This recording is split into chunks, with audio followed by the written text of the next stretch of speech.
Me gustaría dar una breve introducción acerca de nuestra naturaleza como seres humanos.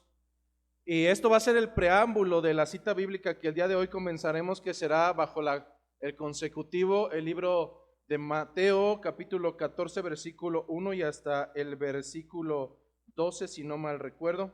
Pero antes de ello quisiera dar una breve introducción acerca de la naturaleza que como seres humanos tenemos y que se perfilará. Algunos dirán, ¿y eso qué tiene que ver? Tendrá mucho que ver y más adelante te darás cuenta, pero de entrada es necesario dejar claridad cómo nuestra naturaleza como seres humanos nos lleva no solamente a hablar acerca de hechos y llenar nuestro lenguaje acerca de situaciones que son hechos. Nuestra mala naturaleza como seres humanos nos lleva a llenar esos vacíos, esos huecos que para nosotros no son hechos y los llenamos con suposiciones. Usualmente escucharás incluso dentro de cualquiera de nosotros el contar historias, y más cuando alguien te hizo daño, o más cuando traes algún resentimiento, más cuando cuentas algo que daña tu corazón. Tal vez comenzarás a hablar acerca de aquello que sucedió, y usualmente dentro de todo lo que hablamos hay un alto porcentaje de vacíos, los cuales llenas con suposiciones. Supongamos que en algún momento alguien de aquí de la congregación por alguna razón simplemente no se percató o percatándose no te extendió el saludo. Y entonces cuando vienes conmigo me dices, pastor, es que el hermano Juancho me detesta porque no me saludó, y entonces yo creo que él desde que llegamos aquí me odia porque yo he visto que... Y entonces parando el camión en seco, a ver, frénale. Me estás diciendo cuáles son los hechos. Los hechos son estrictamente en que alguien no te saludó. El que te detesta, el que nadie te quiere, que todos te odian, eso ya son suposiciones. No, pero es que, a ver, vamos a los hechos.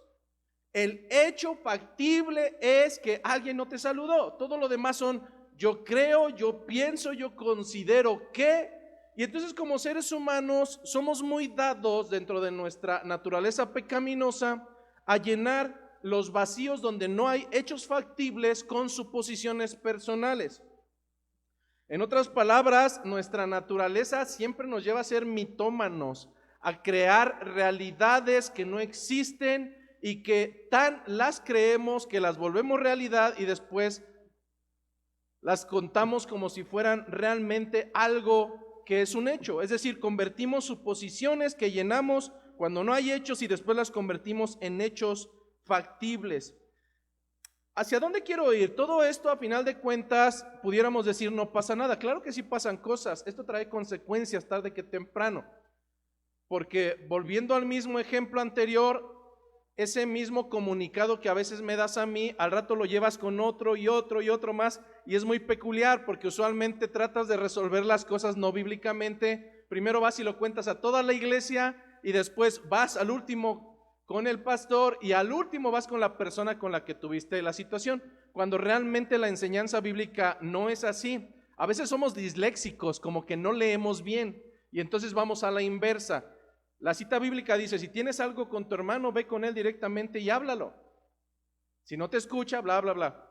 Pero nosotros, bajo este pensamiento de llenar espacios huecos con suposiciones, a final de cuentas va a traer consecuencias, porque entonces ya no solamente el hecho fue que la persona no te saludó, sino que al rato, como ya lo resolviste con todo el universo menos con quien debías de resolverlo, la imagen colectiva de la gente es que esa persona es un gentil, un mundano, un bueno para nada, malvado, etcétera, etcétera, etcétera. ¿A dónde quiero llegar?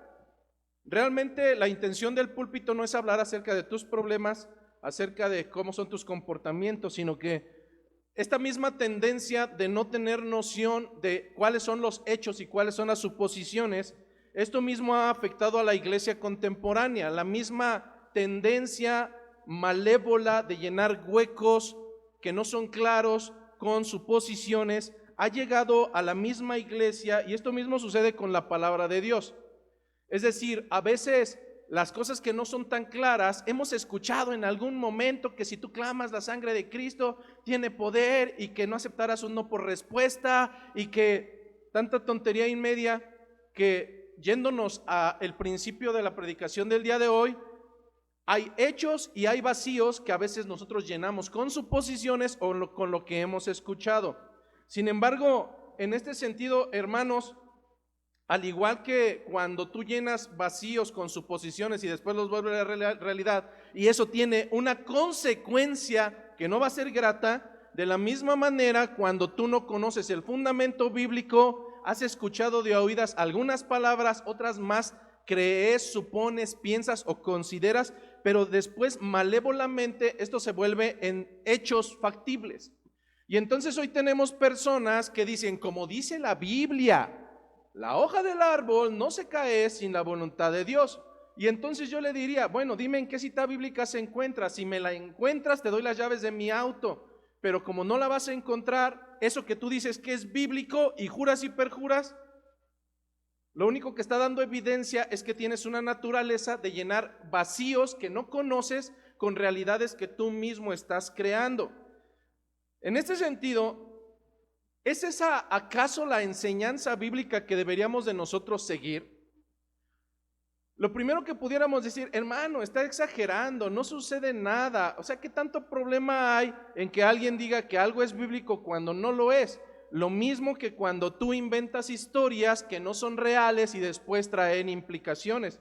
En este sentido, para nadie o para muchos de ustedes no es desconocido que hay un libro que es mi pasión. Uno de ellos es el libro de Gálatas, porque el libro de Gálatas, que es vetado en muchas iglesias porque se va directo a la yugular de aquellos que predican un evangelio diferente, pues no es conveniente, y tal vez por eso en algunas otras iglesias nunca escuchaste hablar acerca de él.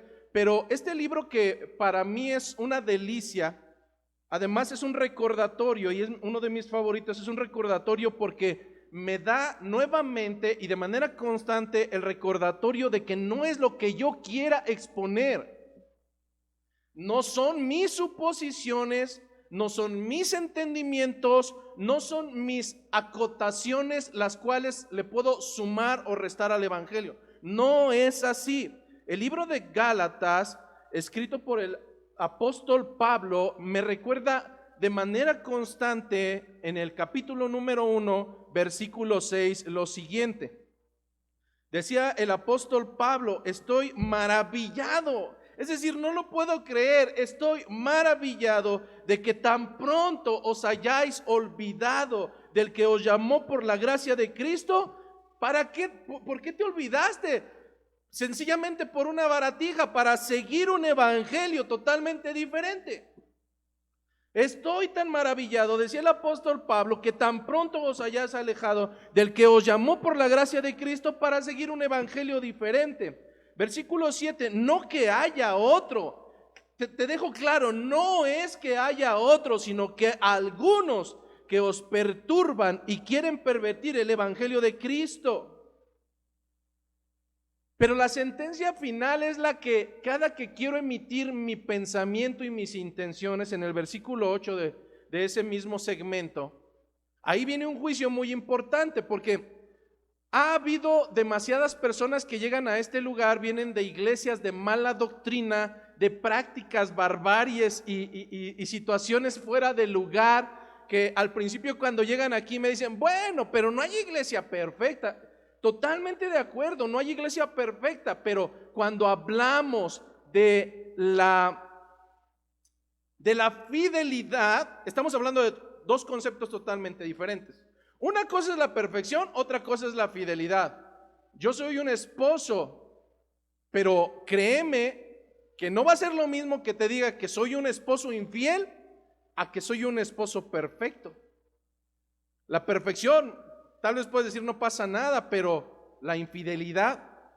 Y en este sentido yo tengo claridad de que no hay iglesias perfectas. Esta iglesia no es perfecta, incluso es sumamente imperfecta porque habemos personas imperfectas. Pero ¿qué pasa con el concepto de la fidelidad? Ahí sí es otro boleto. Porque en este sentido, la sentencia de Gálatas me dice lo siguiente. Para los que decimos, no pasa nada, bueno, pues sí dice tonterías y sí hacen cosas que no son bíblicas, pero ¿qué tanto es tantito? Bueno, la cita bíblica de Gálatas me culmina con esto: mas si aún nosotros o un ángel del cielo os anunciare otro evangelio diferente del que hemos anunciado, sea anatema. Traducción: sea maldito. Y entonces, ¿dónde él quedó? No pasa nada. Ay, pues qué tanto es tantito. Pues sí hacen esto y hacen aquello. No es bíblico, pero pues es padre. Bueno, mas si aún nosotros o algún ángel del cielo os anunciare otro evangelio diferente del que os hemos anunciado, sea anatema. Hay una versión mucho más actual, mucho más comprensible, dado que Reina Valera fue escrita en el castellano y utiliza palabras románticas, en las cuales a veces no son muy comprensibles, pero hay una nueva versión en la cual es un poco más digerible. Dice el versículo 7: no es que haya otro evangelio, sino que ciertos individuos están sembrando confusión entre ustedes, porque hay ciertos individuos que están sembrando confusión entre ustedes y quieren tergiversar el evangelio de Cristo. Traducción: lo quieren pervertir. Pues qué tanto es tantito. Oiga, no, sea maldito. Sea maldito cualquiera que venga y anuncie otro evangelio y no el evangelio de Cristo. Ahora entiendes por qué me da pavor cada domingo. No es venir a entretenerte, no es venir y que salgas muy lleno, no, es venir y exponer una palabra que no es mía. Mas hay una sentencia que domingo a domingo me recuerda que si yo o cualquier otra persona o un mismo ángel viene y nos habla de un evangelio diferente, será maldito, será condenado, recibirá esa cuestión. Y en este sentido, para traer un poco de contexto antes de comenzar, el libro de Gálatas se escribió entre el año 55 y 60 después de Cristo. Haciendo por ahí un poco de matemáticas, no habían pasado ni siquiera 25 años promedio. No habían pasado ni siquiera 25 años promedio cuando el Señor había partido de esta tierra y el evangelio de Jesucristo ya se estaba pervirtiendo. ¿Qué podemos esperar hoy en día después de casi 2000 años? Si cuando no habían pasado ni siquiera en promedio 25 años, Pablo ya estaba hablando de una perversidad de hombres que, tratando de incomodar, se encontraban pervirtiendo ya el evangelio de Cristo. Pero lo más sorprendente para Pablo es cómo los engatusaron. ¿Acaso no conocen las escrituras? ¿Acaso no les han dado el mensaje? ¿Acaso no conocen el evangelio? Pablo estaba absorto de cómo el pueblo tan recientemente ya estaba siguiendo otro evangelio. No que hubiera otro evangelio, simplemente que habiendo algunos que, tratando de transgiversar el evangelio de Jesucristo, venían a derrocar o a tratar de pervertir lo que es impervertible. Y en este sentido, pudiéramos pensar que esta cuestión no afecta a la iglesia. No, en la realidad es que sabemos que el hecho de llenar vacíos que no son tan claros con suposiciones personales nos ha llevado a tener hoy corrientes tan perversas en donde el fundamento bíblico se ha traducido en: es que el Señor dice que es un rey. ¿Y tú quién eres? ¿Acaso no eres un hijo de un rey? Y los reyes tienen dinero.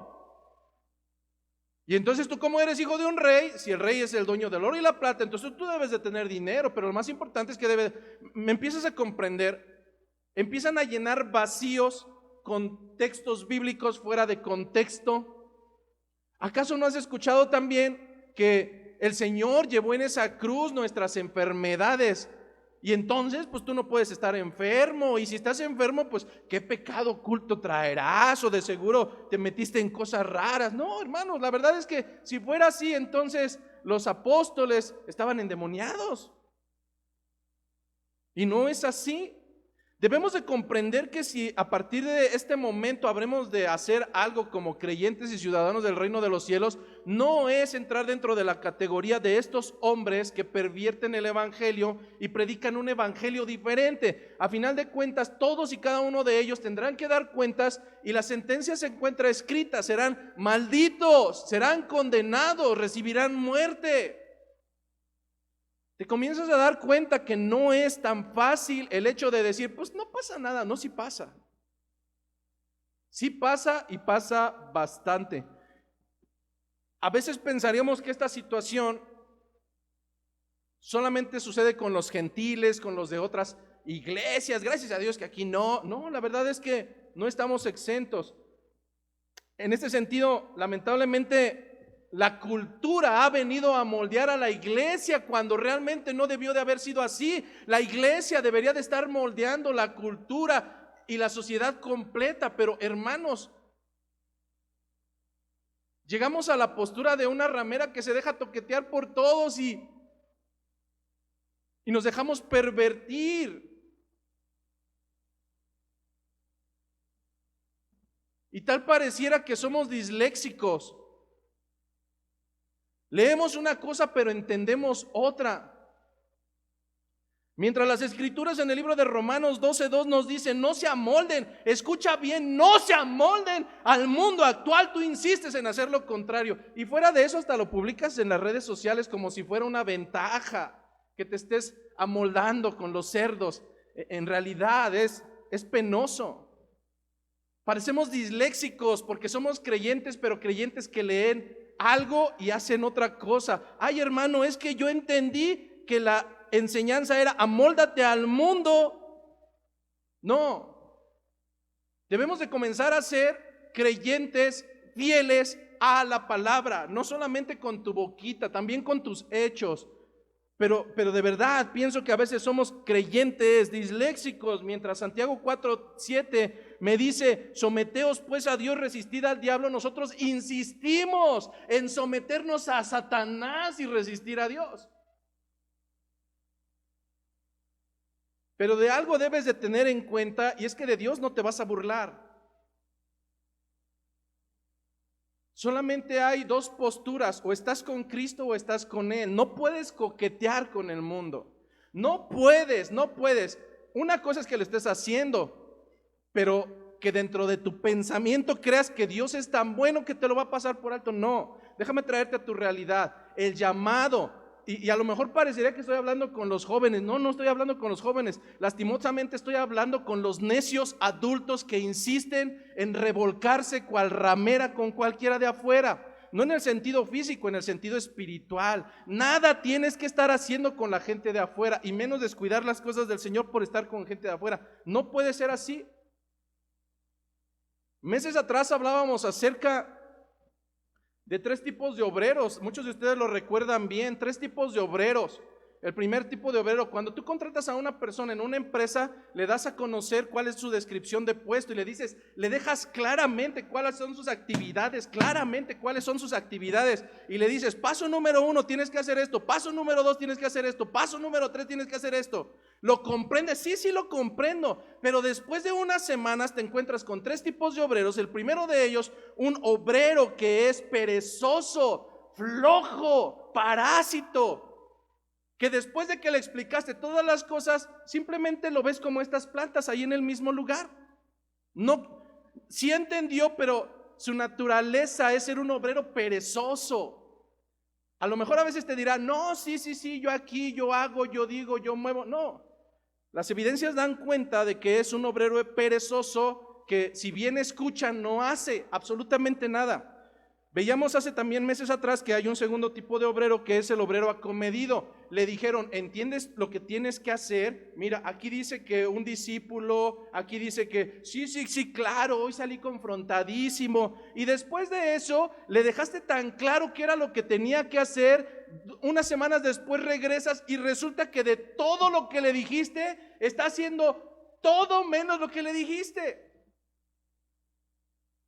Y en ese sentido, el obrero acomedido termina ayudando, haciendo todo. Le dijiste, haz esto, pero no, después de semanas, él barrió, trapeó, cambió, hizo marometas para atrás. Y la pregunta es, obrero, ¿qué no entendiste lo que se te dijo que tenías que hacer? Bueno, sí, pero es que yo vi que... Obrero perezoso y obrero acomedido. Y finalmente tenemos un obrero que es el obrero eficaz, aquel que le dejas claro cuáles son sus actividades, que las comprende, que las entiende, pero no solamente eso, sino que las lleva a la vida real. Al final del camino de estos tres tipos de obreros, yo te puedo decir que si yo fuera el dueño de la empresa, yo les cortaría el pescuezo a dos, me quedaría solamente con los eficientes. Y gracias a Dios que dejó bien claro que yo no soy quien cortará el trigo y la cizaña, pero en este sentido, yo sé que al final de los días el Señor tarde que temprano mandará a los segadores a que cosechen y separen a los obreros eficaces de todos los demás. Es mi preocupación de verdad, hermanos, que semana tras semana escuchemos las escrituras y sea un pasatiempo el venir a perder el tiempo 2 horas.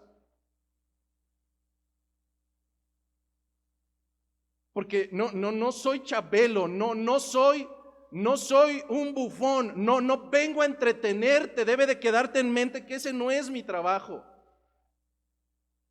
El Señor me llama a pastorear. El Señor me ha llamado a llevar a las ovejas por las sendas, a llevarlas a los pastos frescos que Él tiene preparado para ellas. Así es que como pastor de este lugar, el día de mañana no me gustaría encontrar entre nosotros obreros ineficientes que sigan como de barquito aquí. No. De la misma manera que no me gustaría, el número para mí no importa, de verdad te lo aseguro, el número no importa. No importa si el rebaño se queda con 4 o 5, pero que sean y den cuenta y evidencia de ser ovejas. Porque de la misma manera no es mi intención llenar esta casa con personas con carnalidad, ni con obreros acomedidos, ni con obreros perezosos. Mi intención sí es que algún día lleguemos a ser los que estemos, seamos quien seamos, obreros fieles, obreros eficaces que comprenden al pie de la letra los requerimientos de su Señor y que no solamente las comprenden, sino que los llevan a la vida real a cabo. Por una sencilla razón, la reputación de mi padre está en tela de juicio cuando en este lugar hay personas que son incongruentes, personas que no son fiables conforme a lo que hablan y después sus hechos contraponen todo lo que hablan. Y en este sentido, sé que es larga la introducción. Yo le diré al Señor, perdóname si en algún momento salí fuera de foco, pero lamentablemente lo que mencionaba hace rato, la cultura sigue moldeando los lugares y espero que no suceda esto con este lugar. La cultura tan permisible de allá afuera, cuya bandera es la tolerancia, a veces queremos traerla aquí. Y en ese sentido, la cultura, voy a hacer una separación, la cultura me habla de tolerancia y entonces hoy estamos tan acostumbrados a, es que piensa diferente, él se cree caballo, trátalo como caballo, sé tolerante. Bueno, tiene 80 años, pero se siente niño, cree que es un niño, déjalo tener intimidad con pequeñas de 2 años, sé tolerante. Hoy es el mes del orgullo. Y yo sé que a ti no te gusta comer hígado, pero a todos los demás nos gusta comer hígado. Entonces respétanos porque comemos hígado, sí, pero el hecho de que a ti te guste el hígado, a mí no me gusta el hígado y creo que no es bueno comerlo, estoy haciendo un ejemplo nada más. No quiere decir que por eso yo voy a comer hígado. Lamentablemente la vana tolerancia de doble moral que hoy se vive en la cultura nos ha llevado a algo que es totalmente aberrante y contrario a las escrituras y nos ha llevado a una tolerancia y a un solapamiento de los pecaminosos al interior de la iglesia, al interior del cuerpo de Cristo. Ese famoso llamado tolerancia nos ha llevado a una perversidad de seguir tolerando. Es que hay que tolerar, oye, pues no es oveja, realmente da cuentas de que es Satanás, pero toléralo, no. ¿Acaso es esta la enseñanza bíblica? Pero nosotros insistimos en decir: pastor, ¿quién es usted para juzgar? Mejor ore por él. Solo Dios es quien debe de juzgar. ¿Acaso esta es realmente la enseñanza bíblica para el pueblo de Dios? Apapachar el pecado, amar al pecador, solaparle. Pues qué tanto es tantito, al fin que fue y se empuercó el fin de semana y después regresa como si nada. No. Esta no es la enseñanza bíblica, absolutamente no. A lo largo del libro de Mateo hemos tenido un llamado muy claro de manera constante, no solamente a denunciar las falsas enseñanzas y a denunciar a los falsos maestros, sino también a denunciar las falsas prácticas y las falsas ovejas.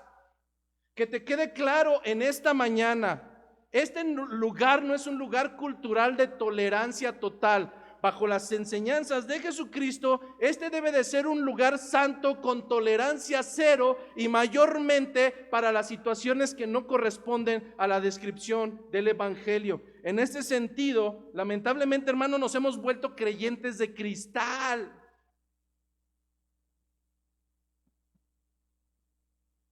Por un lado, tolerantes, por otro lado, cristianos cristal, con una doble moral, en donde me quiebro si no me saludan, me quiebro si me hablan fuerte, me quiebro si me confrontan desde el púlpito. Me he vuelto por un lado tolerante, por otro lado me he vuelto intolerante. Y hoy no es difícil escuchar que, hace años te daban la leche directamente de la vaca y no pasaba absolutamente nada, pero hoy hay intolerantes a la lactosa, a la cafeína, intolerantes a tanta cosa. Pero lo más preocupante no es eso, no quiero meterme en los hábitos de consumo.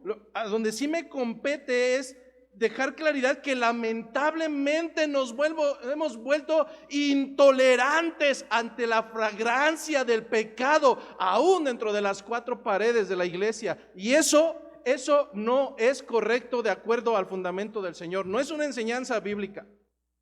No, hermano, Dios no ama ni al pecado, Dios no ama ni al pecador, Dios los detesta. Dice que incluso a los tibios los vomita de su boca, seas quien seas. Tengas la antigüedad que tengas, si tu currículum es de 500 años en el Evangelio, a mí no me interesa. La enseñanza bíblica no me lleva a tolerar el pecado ni siquiera en 1 miligramo. Tal vez no hemos comprendido que Dios es santo, que Dios es santo, que Dios es santo y que por tanto no podemos tolerar las cuestiones transgresoras.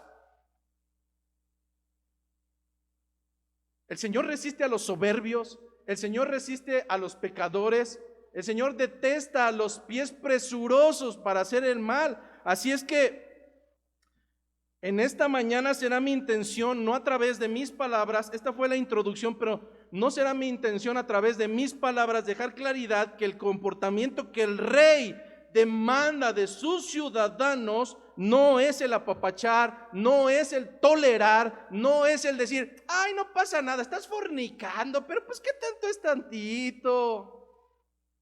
Usted no se preocupe, mi niña, siga desnudándose frente a personas que no son su marido, tenga intimidad, no pasa nada. No. Yo no sé en dónde te enseñaron que hay que amar al pecador, no es así, pero quiero que sea a través de las escrituras dejar claro que el comportamiento que el rey demanda de sus ciudadanos no es ese, y es totalmente adverso. Y para esto vamos a tener como ejemplo a un verdadero siervo de Dios.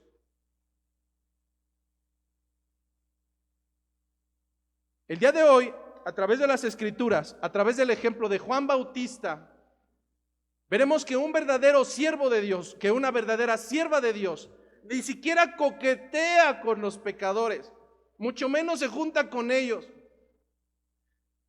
La actitud será diferente y hoy los textos nos darán cuenta de qué es lo que espera el Señor de nosotros. Por anticipado te digo que cuando quieres justificar a tus amistades mundanas con las que te revuelcas espiritualmente, y, ay, una no es ninguna, dos son la mitad de una, y jijiji, jajaja. No, la amistad con el mundo es enemistad con Dios, te guste o no te guste. Aun cuando tú insistas en tener amistad con el mundo, quiero dejarte claro que la amistad con el mundo es enemistad con Dios. Y solamente o estás en un lado o estás en otro. Al final de esta predicación yo rogaré al Señor, no solamente para que escuches, no solamente para que veas, que tu corazón entienda, y lo lleve a la práctica, que no te puedes estar revolcando espiritualmente con los gentiles. Ese no es tu llamado. A veces podrás decir, pues es que son personas buenas. Bueno, es gay, pero pues es buena persona. Bueno, solamente le falta decir que es cristiano para que parezca cristiano. Bueno, es que no se congrega ni hace, pero pues es mejor que muchos de los que están ahí.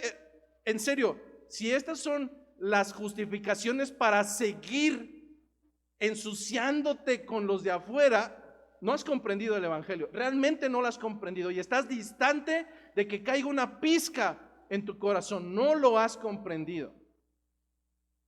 Pero vayamos a las escrituras. Libro de Mateo capítulo 14 versículo 1, libro de Mateo capítulo 14 versículo 1.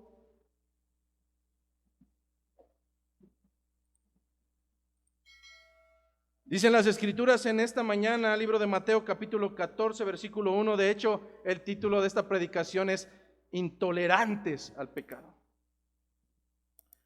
Dice la palabra de nuestro Señor: en aquel tiempo Herodes el tetrarca oyó la fama de Jesús y dijo a sus criados: este es Juan el Bautista, ha resucitado de los muertos y por eso actúan en él estos poderes.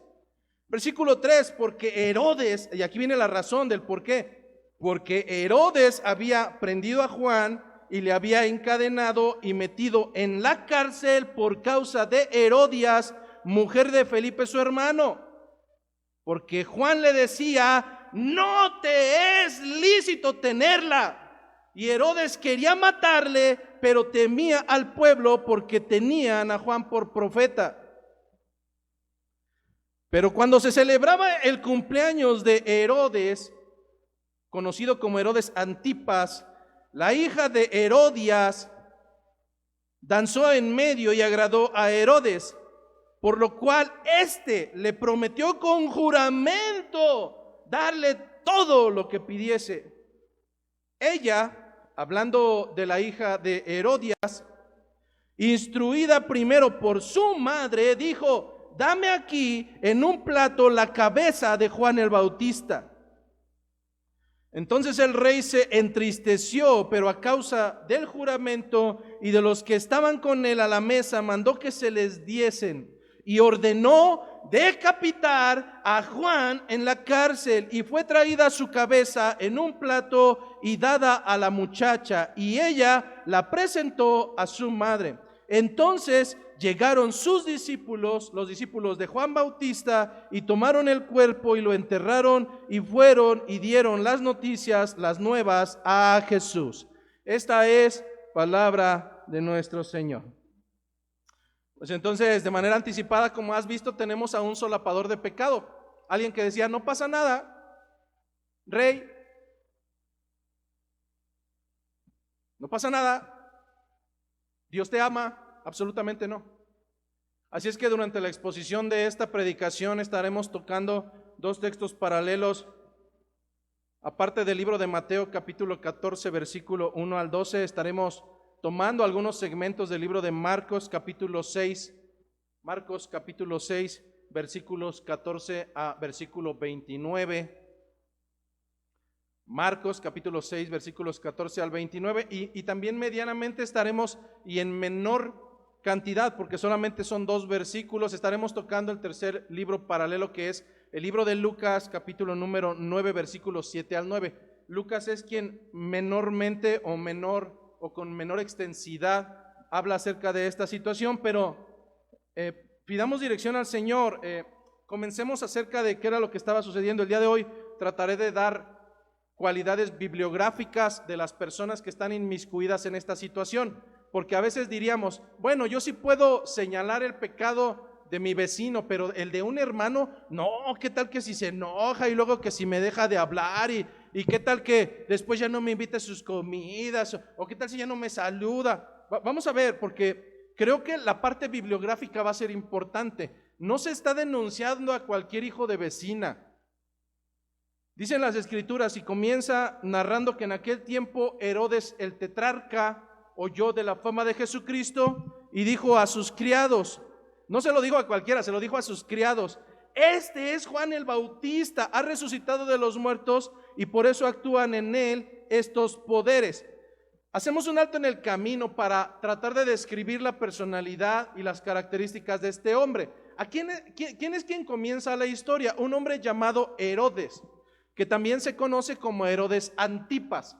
Va a ser muy peculiar en la descendencia del padre que era Herodes, más adelante lo vamos a mencionar, de que también sus predecesores, su descendencia llevara el mismo nombre y le completaba con otro más. Entonces vas a encontrar a Herodes Antipas, vas a encontrar a Herodes Felipe, vas a encontrar otros Herodes más adelante. Pero específicamente del que estamos hablando hoy, originalmente este hombre llamado Herodes Antipas, para que lo vayas diferenciando de los otros Herodes, no vaya a ser cuando en la oficina gritan José Luis y volteamos como 20, el nombre estaba en barata y entonces con Herodes no lo vayas a confundir, estamos hablando de Herodes Antipas. Se le está nombrando que era el tetrarca. ¿Qué es un tetrarca? Originalmente, para el pueblo israelita, un tetrarca era aquel que tenía una posición de rey. Posteriormente el concepto cambió y en el tiempo que se están narrando las escrituras, un tetrarca era un gobernador de una cierta región del reino. Usualmente los reinos se dividían en 4 partes. En 4 partes, y en el caso de Herodes Antipas era 4 segmentos o 4 regiones que estaban gobernadas por 3 tetrarcas, porque el concepto cambió. Ahora en el tiempo de Jesucristo, un tetrarca no era un rey, un tetrarca era todo aquel gobernador o príncipe debajo del nivel de un rey. Vuelvo nuevamente, inicialmente un tetrarca era un rey, después el concepto cambia y después no, yo soy el rey, todo lo que esté debajo de mí es tetrarca. Entonces estamos hablando de un gobernador, Herodes Antipas, el cual estaba gobernando sobre Galilea, sobre las regiones de Galilea y sobre la región de Perea. Esto era uno de los 3 distritos del territorio de Israel, pero lo más importante es la descendencia. Déjame platicarte un poquito acerca de la situación tan hermosa de dónde provenía este hombre. Este hombre llamado Herodes Antipas es hijo de Herodes el Grande. Tal vez ahorita dices, bueno, ¿y quién era Herodes el Grande? Él estaba casado con Maltasea la Samaritana y de aquel matrimonio surge Herodes Antipas. Pero ¿quién es Herodes el Grande? ¿Quién era su papá? Pues Herodes el Grande no es ni más ni menos aquel hombre perverso que cuando le dieron la noticia, que cuando era rey, le dieron la noticia de que iban a ser el Salvador de Israel, siendo tan soberbio y amador del poder, no solamente había matado personas familiares alrededor de él para quedar como rey, sino que viéndose amenazado por un rey proveniente, ni más ni menos Herodes el Grande es el que se atrevió a mandar matar todos los niños de la región de Israel para seguir ostentando ese poderío en aquel entonces en Belén. Así es que lo que nos están narrando las escrituras es que Herodes, oyendo de la fama de Jesucristo, lo primero que se le vino a la mente, dijo, este es Juan el Bautista, que ha resucitado de los muertos y por tanto, esa es la razón por la cual hay poderes en él. Sin embargo, mientras Herodes decía, este Jesucristo es Juan Bautista, probablemente la conciencia le estaba llegando, había otros dentro del pueblo de Israel que al ver a Jesucristo decían lo siguiente, nos lo narra Marcos 6:15, otros decían, es Elías, y otros decían, es un profeta o alguno de los profetas. Entonces, por un lado, Jesucristo, bajo los ojos de los demás, no era Jesucristo, sino o era Juan el Bautista, o era Elías, o era algún profeta. Es curioso porque se supone que ellos no creían en la reencarnación, pero a veces es como los reformados, ¿verdad? Creemos en la soberanía del Señor, pero hacemos nuestra luchita porque, bueno, pero es tema aparte.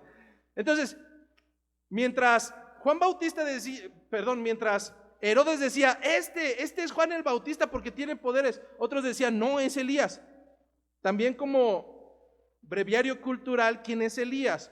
Cuando nosotros escudriñamos en el mismo libro de Mateo, el capítulo número 3, cuando comienza las actividades o el ministerio de Juan Bautista, también hicieron esa aseveración, decían, este es Elías, es el profeta Elías. ¿Por qué? Déjame dar algunas características del profeta Elías.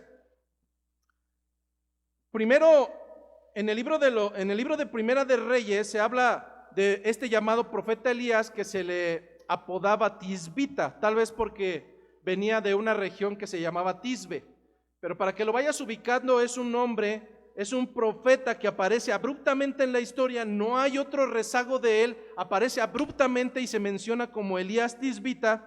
¿Y cuál fue la peculiaridad de este hombre? Antes de que comiences a pensar, bueno, ¿y esto qué tiene que ver? Va a tener mucho que ver. Aparece abruptamente en la historia. Y usualmente, ¿para qué aparece un profeta? Para decirnos que va a llover polvo de las paredes, que es oro, ¿no? Usualmente, ¿para qué aparece un profeta? Para decirte, yo declaro que el coronavirus se murió y que en el nombre de bla, bla, bla. Sí, para eso es un profeta. No, el profeta también es para decirte, van a venir riquezas y vas a tener descendencia y tus hijos estarán tocando en este púlpito y unos tocarán la batería y al que le profetizaban se muere 2 días después. Dices, no. Usualmente los profetas, fíjate qué es lo que nos dicen las escrituras acerca de este hombre al cual se estaba confundiendo con Jesucristo, como Elías Tisbita. Aparece abruptamente en el libro de Primera de Reyes para anunciar al rey Acab, quien era el 7º rey del pueblo de Israel, para decirle por parte de Dios que Dios había determinado vengar la apostasía del pueblo de Israel, pero además también de su rey. No vino a decirle cosas bonitas. Elías Tisbita surge en la historia con un objetivo claro y era decirle al rey, te has desviado, has prostituido el nombre del Señor. Es algo muy similar a lo que vimos en el momento antes de comenzar. Estaba pervirtiendo la palabra que se había dado. Este rey Acab, al cual se le profetiza, se le habla, de acuerdo a las escrituras, es ni más ni menos quien se casó con la famosa Jezabel. ¿Quién era Jezabel? Ya vi caras de, ay, ¿quién es Jezabel? ¿Y que Elías qué? Hay que leer más, hermanos. Esta mujer Jezabel era hija de Ed-Baal, en aquel momento era el rey de Tiro, y una característica muy peculiar por la cual hoy sigue persistiendo en el lenguaje de los creyentes es que era una mujer idólatra y totalmente ambiciosa, pero no solamente eso, sino que al casarse con Acab influyó al rey para introducir a Israel el culto a Baal y a Astoret. Entonces, por eso, si hoy en día te dicen Jezabel, no es un cumplido bonito, te están diciendo que tienes una perversidad idólatra y además incisiva. Y en este sentido, la característica principal de un profeta era traer palabras de juicio para los perversos que se habían desviado, o más aún con aquellos que se habían atrevido como este rey a pervertir al pueblo entero. Hermano, ¿qué no habíamos quedado? ¿Que Dios es amor? Sí, claro, Dios es amor. Pero si solamente conoces esa característica de Él, estás perdido. Dios es amor, Dios es celo consumidor, Dios es fuego consumidor, Dios es justo, Dios es santo. Hay características extraordinarias en el Señor. Pero si habremos de destacar una continuación es que, aparte de que Dios es amor, Dios es también celoso. Yo no sé tú, si alguien llegara y te dijera, oye, ¿me das permiso de tener intimidad con tu esposa? Le dirías, sí, claro, pásenle, les preparo un cuarto. No, no, absolutamente no. Y a veces decimos, oye, ¿y por qué Dios es celoso? Porque Él ama a su esposa y la quiere pura. Yo como esposo haría exactamente lo mismo que el Señor. Una característica a destacar entonces es que, sí, claro, Dios es amor, pero también Dios es celo. Celo porque no comparte lo suyo, no comparte lo suyo.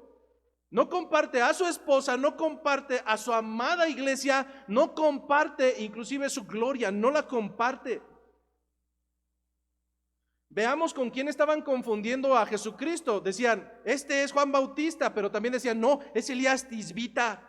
No solamente los estaban confundiendo por las características de fisonomía, los estaban confundiendo por el comportamiento. Fíjate, en Segunda de Reyes, capítulo 1, versículo 2 al 8, es hermoso porque veremos las cualidades de carácter de Elías Tisbita. Segunda de Reyes, capítulo 1, versículos 2 al 8. Y creo que no me va a dar mucho tiempo para acabar, pero si es necesario dejamos la mitad para el próximo culto. Pero quiero dar características de a quién conocemos como profeta. Dice Segunda de Reyes, capítulo 1, versículo 2 al 8. Después de la muerte de Acab, ¿quién era Acab? El esposo de Jezabel. Después de la muerte de Acab se rebeló Moab contra Israel, y entonces Ocosías, ahora el rey, cayó por la ventana de una sala de la casa que se tenía en Samaria, y estando enfermo envió mensajeros y les dijo, id y consultad a Dios. No, no dijo eso, dijo, id y consultad a Baal-Zebub, Dios de Ecrón, si he de sanar de esta mi enfermedad. Es como si tú te sucediera algo y digan, ay, vayan con la bruja famosa esta de acá. Wow. Entonces dice el versículo número 3, entonces el ángel de Jehová habló a Elías Tisbita. Aquí el famoso Tisbita aparece en escena diciendo, levántate y sube a encontrarte con los mensajeros del rey de Samaria y diles, no hay Dios en Israel, que vais a consultar a Baal-Zebub, Dios de Ecrón. Por tanto, así ha dicho Jehová, del lecho de que estás no te levantarás, sino que ciertamente morirás. Y Elías se fue. Cuando los mensajeros se volvieron al rey, él les dijo, ¿por qué os habéis vuelto? Ellos le respondieron, encontramos a un varón que nos dijo, id y volveos al rey que os envió y decirle, así ha dicho Jehová, no hay Dios en Israel que tú envías a consultar a Baal-Zebub, Dios de Ecrón. Por tanto, del lecho en que estás no te levantarás, de cierto morirás. Entonces él les dijo, ¿cómo era aquel varón que encontrasteis? Y os dijo tales palabras. Y ellos le respondieron, un varón que tenía vestido de pelo y ceñía sus lomos con un cinturón de cuero. Entonces él dijo, es Elías Tisbita.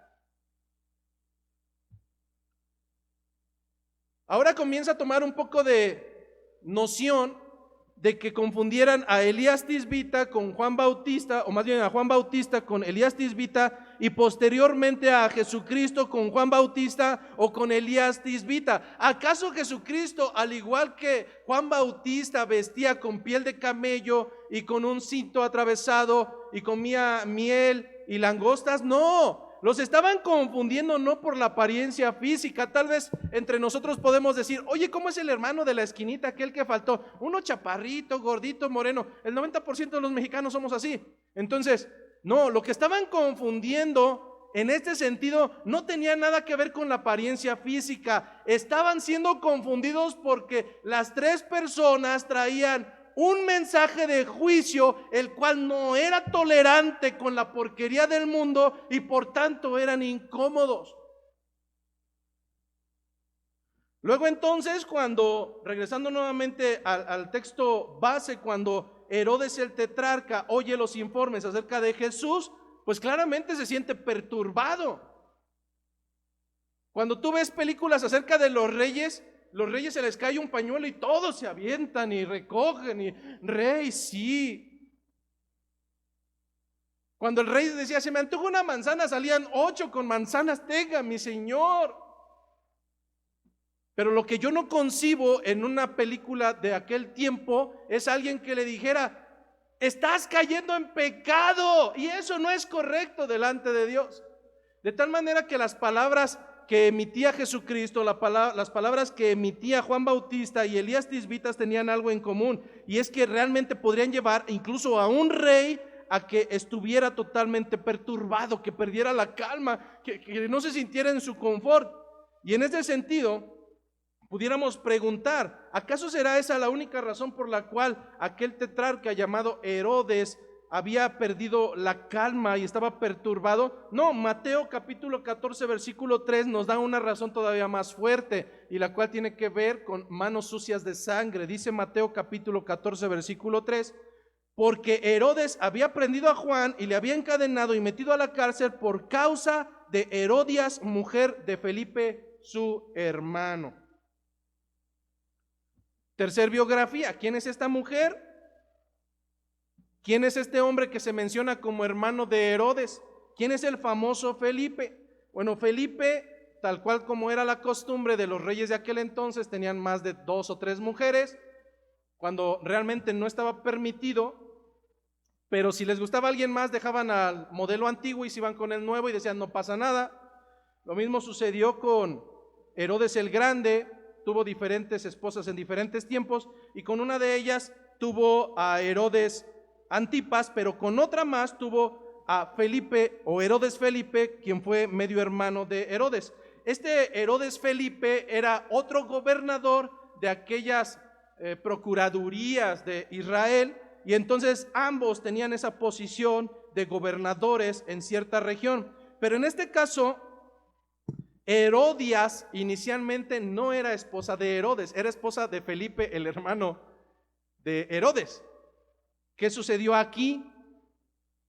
Si lo viéramos hoy en una telenovela, que hoy son tan famosas, diríamos: vayamos a ver la historia. Bueno, la historia de amor, porque no es historia de infidelidad ni de porquería, no. La historia de amor comienza cuando Herodes Antipas visita a su hermano Herodes Felipe y ¡pau!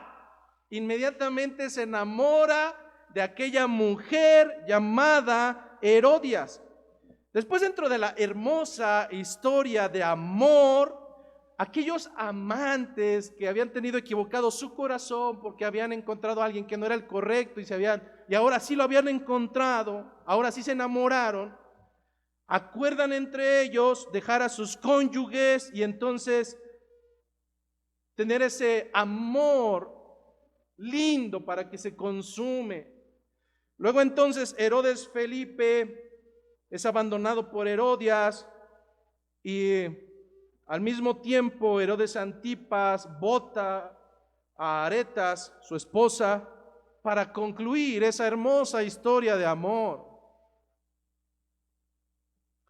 Finalmente podemos ver que en esta historia, así es que cuando lo hicieron, Juan Bautista se puso sus mejores galas y salió a felicitarlos y decirles: gloria a Dios, que ahora sí encontraron el amor, qué bueno, que antes estaban equivocados, las cosas viejas pasaron, mira, aquí todas son hechas nuevas, incluso tu esposa, hagamos una reunión para celebrar que esto es maravilloso de acuerdo al pensamiento de Dios. No, no y no. Eso será válido para la cultura, eso será válido para las historias de las televisoras, pero no fue como sucedió. Si no sucedió así, entonces ¿qué fue lo que pasó todavía hasta el punto número 2? El punto número 3 es el que no sucedió así. Lo que sí sucedió es que Juan el Bautista, al saber de este acto vergonzoso y además pecaminoso, reprendió no solamente al rey, sino que lo hizo públicamente. Reprendió al tetrarca Herodes Antipas y lo hizo pública y lo hizo reiteradamente. ¡Ay! Que Juan Bautista no tenía amor. ¿Quién es él para juzgar? ¿Por qué no primero ve la viga que tiene en el ojo y después ve la paja que está en el ojo ajeno? ¿Te das cuenta cómo somos tan aberrantes como creyentes? Cuando el ejemplo continuo de los apóstoles es denunciar la suciedad, nosotros hemos llegado a una postura cultural de decir, no tiene nada de malo. En este sentido, Juan les decía, de acuerdo a Mateo 14:4, Juan les decía, no te es lícito tenerla, no es legal, no es correcto. Y entonces Herodes quería matarle, pero no lo hacía porque tenía miedo del pueblo, porque el pueblo decía, Juan es un profeta. Entonces, ¿qué es lo que hizo Juan Bautista? ¿Le aplaudió? No, Juan lo condenó por vivir en inmoralidad sexual y lo hacía públicamente. Mientras Herodes no mataba a Juan Bautista por el temor del pueblo, Herodías, al ser reprendido su esposo, implícitamente ella estaba siendo reprendida. Es decir, si al soberano, si al rey le decían adúltero, asesino, de manera implícita la que estaba también metida en sus aposentos, pues recibía la misma amonestación. Y entonces lo que nos narra Marcos 6:19 es que como resultado de la denuncia de Juan Bautista, Herodías le acechaba y deseaba matarlo, pero no podía. Y usualmente cuando tú denuncias el pecado, eso va a suceder de verdad. Es bien hermoso cuando después de meses o años algunos de ustedes se acercan conmigo y me decían, pastor, cómo yo lo detestaba a usted cada que se paraba en ese púlpito y hablaba acerca del pecado, y yo decía dentro de mí, ¿quién es este? ¿Qué le importa? Claro, esa va a ser la reacción cuando denuncias claramente el pecado por su nombre. No se llama amor libre, no se llama tolerancia, no. Delante del Señor el pecado hay que llamarle por su nombre, y es aberración, y es pecado, y es falta delante de Él. ¿Te soy honesto? Qué bueno que cuando se predica en este lugar salgas molesto conmigo. Qué bueno que te sientas incómodo, qué bueno que a lo mejor salgas a regañadientes y digas, oye, ¿qué le importa? Y qué dura es la palabra. Qué bueno, yo me preocuparía si todos fuéramos felices aquí. Ahí sí yo me preocuparía si todos fuéramos amigos y shalala, qué bueno. Ahí sí tendría una preocupación. Pero el verdadero evangelio de Cristo, el evangelio que proviene de la boca de Dios, confronta y además es incómodo. Por ello, un verdadero creyente causará incomodidad entre los gentiles, al punto de que lo detesten, al punto de que lo quieran aniquilar, que no lo quieran en su presencia. Eso causará un verdadero siervo. De poco a poco ya no vas a recibir invitaciones a fiestas, van a decir, ahí viene el prepotente y el que se cree santo, y sáquenlo de aquí, ¿qué le importa? Poco a poco te irán bloqueando de las redes sociales. Bueno, ahora surge una pregunta, porque tal vez algunos de ustedes dirán, hermano, yo quiero dar gracias a Dios porque a mí nunca me ha pasado eso. Llevo 10 años de creyente y jamás nadie me ha hecho a un lado. Es más, los fines de semana convivo con ellos y todos nos abrazamos, cantamos canciones gentiles y qué bello. A veces me dejan hablarles un poco de Cristo cuando ellos me lo permiten.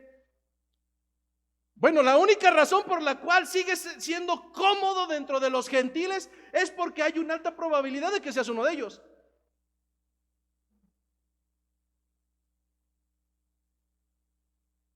Mete una gallina entre jaurías de lobos y se la van a tragar.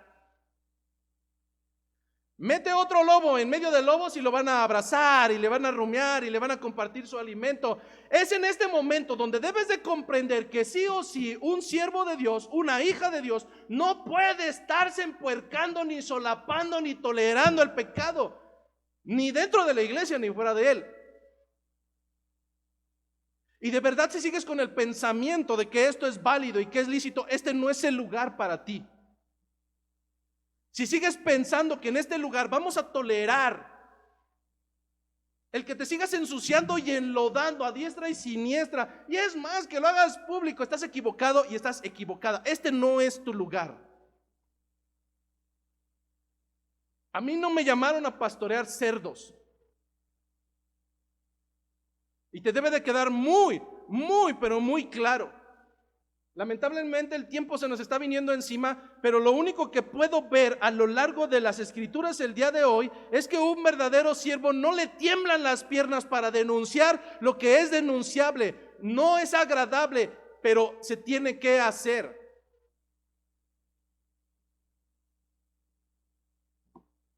Preocúpate. Si los fines de semana, si entre semana puedes pasar desapercibido entre ellos, porque entonces hay un grave problema, te estás engañando. Preocúpate si tu mayor preocupación es que pensar que tus redes sociales son tus redes sociales y puedes hacer con ellas lo que quieras. No, estás bien equivocado y estás que rebotas mal. Lamentablemente el nombre de nuestro Señor es vituperado a causa de ustedes.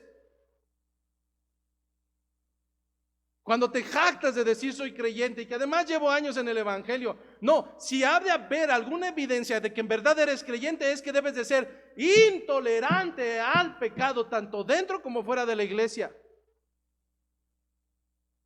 En tu propio hogar, hermano. Yo no sé por qué muchos de ustedes se han acostumbrado a negociar con Satanás. Es que si no le doy esto, no va a la iglesia y no permite y bla.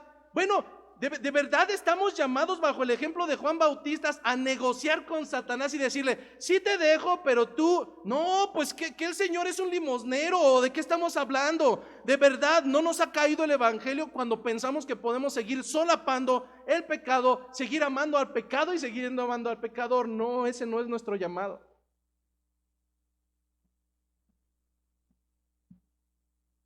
Un profeta bajo concepción bíblica no era solamente aquel que hablaba en nombre de Dios. También había profetas que hablaban en nombre de Satanás, de los dioses mundanos. Y también había profetas que hablaban por otros más, seres humanos. Pero hablar de un profeta bíblico, un profeta de Dios, es hablar de un portavoz de Dios, de alguien que recibe su palabra y la trae. ¿Qué crees? Que yo soy un profeta, pero no como los que dicen que te van a decir el futuro, no. Cuando yo vengo y abro las escrituras y te digo qué es lo que el Señor nos da a decir, estoy siendo un profeta, estoy trayendo la voz del Señor. Pero yo no concebiría dentro de nosotros alguien que empiece, y el Señor me dijo que te diga que, ¿qué payasadas son esas?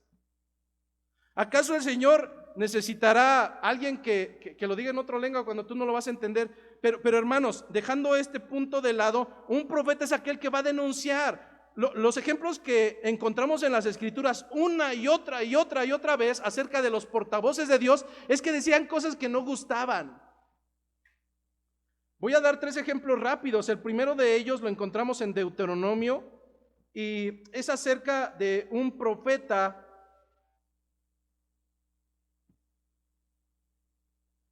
Tengo oportunidad de buscar el nombre. No, más bien, las características de un profeta en Deuteronomio capítulo 18, si no mal recuerdo. Dice, el profeta que se les levantará en medio de sus hermanos como tú, le estaba hablando Dios a Moisés, pondré mi palabra en su boca y él hablará todo lo que yo le mandare, mas cualquiera que no oyere mis palabras, escucha bien, mas cualquiera que no oyere mis palabras que él ha de hablar en mi nombre, yo le pediré cuenta. Es decir, tú puedes seguir viniendo todos los domingos, si no te corremos antes, si no te excomulgamos antes, puedes seguir viniendo los domingos y seguir escuchando, pero dice, si el profeta habla palabra de Dios y el pueblo no lo escucha, entonces yo pediré cuenta. ¿A quién? Al que emite la palabra, no al que la está escuchando. Pero después dice, el profeta que tuviera la presunción de hablar palabra en mi nombre, a quien yo no le he mandado hablar o que hablare en nombre de dioses ajenos, el tal profeta morirá. Y si dijeres en tu corazón, ¿cómo conoceremos la palabra que Jehová nos ha hablado? Sencillo. Dice Jehová, si el profeta hablare en nombre de Jehová y no se cumpliere lo que dije ni aconteciere, es palabra que Jehová no ha hablado. Con presunción la habló el tal profeta, así es que no tengan temor de él.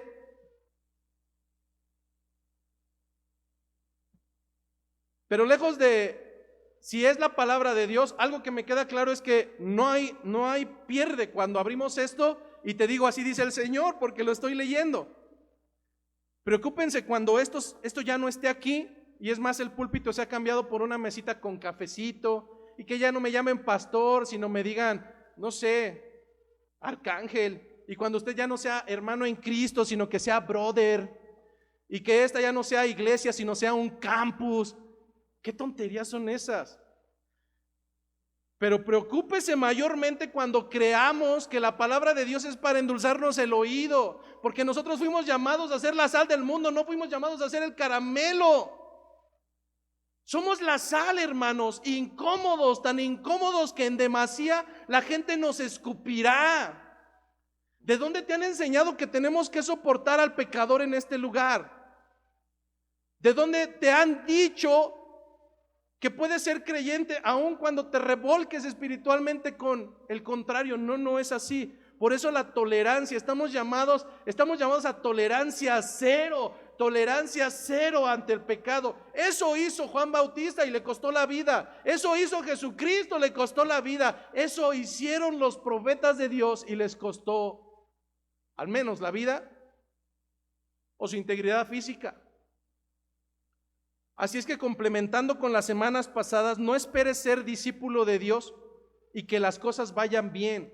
No esperes hablar palabras de verdad y que todos te amen. No esperes que las cosas van a continuar correctamente cuando lleves palabras que van a confrontar. Lo mínimo que va a suceder es que o te detestan o te dejan de hablar o simplemente van a buscar cómo dañarte. Y en este sentido, Juan Bautista lo sufrió. Dice la historia que Herodias, al verse confrontada, mandó a su hija a bailar entre los paganos, entre los reyes que estaban en ese momento, y llegó a un éxtasis total que el rey Herodes le dijo, pídeme lo que quieres. Marcos dice que incluso dijo, si quieres la mitad de mi reino te entrego. La muchachita, bien aconsejada por la mamá, fue y le dijo, no sé qué pedir, pídele la cabeza de Juan Bautista. Y así será. Si en verdad eres un hijo de Dios, si en verdad llevas palabras de incomodidad, la gente pedirá tu cabeza en un plato. Pero si sigues comportándote como hasta ahora, abrazando a los mundanos, diciendo no pasa nada, somos tolerantes, si él piensa diferente, ¿quién soy yo para juzgarlo? No te preocupes. Seguirás cómodamente viviendo entre ellos, pero al final del camino tengo que decirte que de Dios nunca se va a burlar absolutamente nadie. Y lo más preocupante es que al igual que Herodes Antipas mandó matar finalmente a Juan Bautista por la presión de su esposa y por no era su esposa, por la presión de la mujer que se robó y por la presión de los príncipes que estaban invitados en su fiesta. Lamentablemente, cuando no te fajas los pantalones de cristiano, vas a poder ceder ante las presiones de los mundanos que están alrededor y serás incluso capaz de asesinar con tal de quedar bien con ellos. Pero déjame traerte a la realidad. Al final de tus días, ninguno de esos patanes por los cuales accionaste en contra del evangelio estará presente el día en que seas juzgado. El día que llegue el juicio estarás solo delante del Señor y darás cuenta de toda palabra ociosa, de toda situación vergonzosa que hiciste aún en lo oculto. Y aquel pagano o pagana o paganos por los cuales no fuiste un verdadero siervo de Dios, esperarán su turno en la misma fila.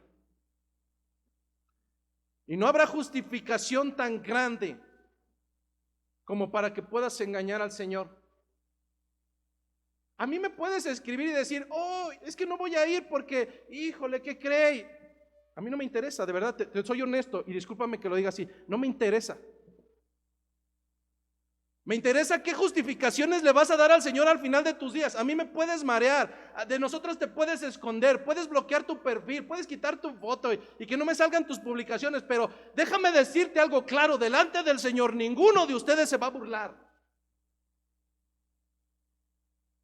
De acuerdo a las Escrituras, al final de nuestros días, cada uno será juzgado de acuerdo a sus obras mientras estuvo en la tierra, sean buenas o sean malas. Así es que no te preocupes de mí, no te preocupes que yo te caiga en la maroma, porque lo más que puede pasar es que haga lo que Juan Bautista, que te caiga en la maroma y te denuncie públicamente en este lugar para tu vergüenza. Es lo peor que puede pasar. Pero preocúpate del Señor. Preocúpate de Él, que sí conoce tus 365 días al año, 24 horas al día. Preocúpate de Él, porque de nosotros te puedes burlar, pero de Él no. Así es que, hermanos, nuestro llamado no está a apapachar el pecado, no está a solapar las flagrancias, no está el llamado a decir, no pasa nada, pues todos pecamos, no. Así como fue puesto el título de esta mañana, y discúlpeme si alguno de ustedes se incomodó el día de hoy, pero lo vuelvo a repetir, ese es mi trabajo. Si al final del día de hoy 2 o 3 de ustedes me odian, yo dije, Señor, lo logré, gracias a Dios. Discúlpeme si le incomodé en su pecado, pero tengo que recordarte una y otra y otra y otra vez que no fuiste diseñado para ensuciarte con los cerdos, que no fuiste diseñado para solapar el pecado, que no fuiste diseñado para negociar con Satanás. El propósito de tu vida, por si no te ha quedado claro, es que camines en santidad, característica sin la cual nadie, absolutamente nadie, podrá ver al Señor. Damos gracias al Señor por la palabra, porque el primero que ministra al Señor entre semana es a mí. Al primero que le recuerda el autoanálisis es al que está preparando. Pero si el día de hoy el Señor tuvo a bien misericordia obrar en alguien más, pues damos gracias a su palabra.